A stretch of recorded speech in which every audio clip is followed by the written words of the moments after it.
Olá!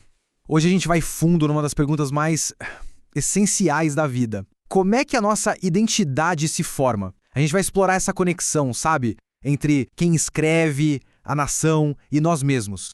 Pois é, tudo começa com essa pergunta, né? Uma pergunta que vira e mexe, todo mundo se faz. Será que é a nossa família que nos define? Ou o lugar onde a gente nasceu? Ou, quem sabe, as histórias que a gente carrega por dentro? Então, para a gente começar a desenrolar isso, vamos primeiro entender quais são as peças que montam quem a gente é. Olha, identidade é um negócio bem complexo. É como a gente se enxerga e também como os outros nos enxergam.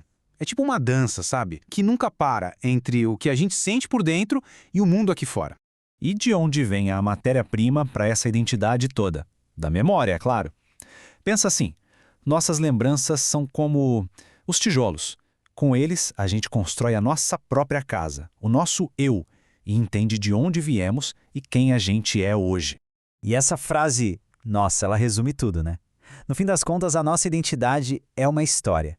É a história que a gente conta pra gente mesmo, montada com pedacinhos do que a gente escolhe, ou às vezes, do que a gente consegue lembrar.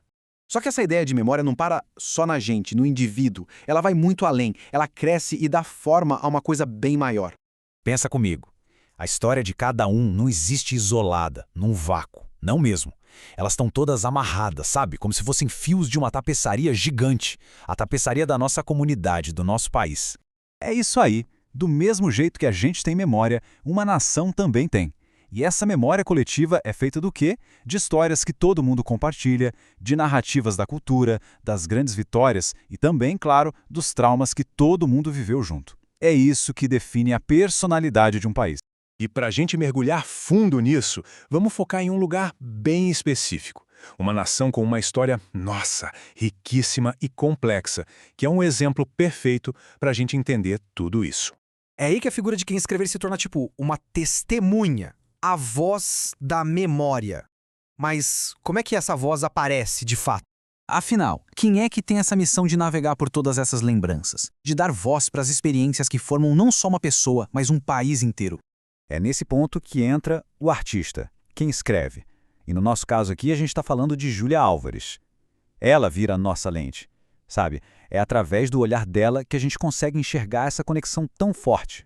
E pronto, aqui a gente fecha o círculo. A gente tem o tema, que é universal, memória e identidade, tem o lugar, bem específico, a República Dominicana, e tem a voz que junta tudo isso, a voz potente de uma escritora como a Júlia Álvares. Então bora juntar todas essas peças agora e entender como é que a literatura vira o grande palco onde toda essa exploração acontece. Quem escreve fica ali, navegando exatamente entre esses dois mundos. De um lado, as histórias que a gente conta pra gente mesmo sobre quem a gente é, do outro, as histórias que uma nação conta pra si mesma sobre o que ela é. E a grande sacada da arte é justamente explorar como uma coisa influencia a outra. E o ponto central é esse. Olha só, a literatura não só reflete a identidade de um país, ela ajuda a construir essa identidade. Os livros da Júlia Álvares, por exemplo, funcionam como um espelho. Um espelho para a República Dominicana se enxergar, entender o próprio passado e até imaginar o futuro. No final de tudo, a gente pode resumir em 3 elementos que estão completamente ligados. A pessoa, o indivíduo que vive, o lugar, que molda essa pessoa, e a história, que conecta os dois. Essa é a pura essência de como a identidade é formada. E com isso a gente volta lá para o começo, só que agora com outro olhar. A pergunta que fica no ar é: que história o nosso próprio passado conta? E mais, como é que essa nossa história pessoal se encaixa na grande narrativa que está à nossa volta?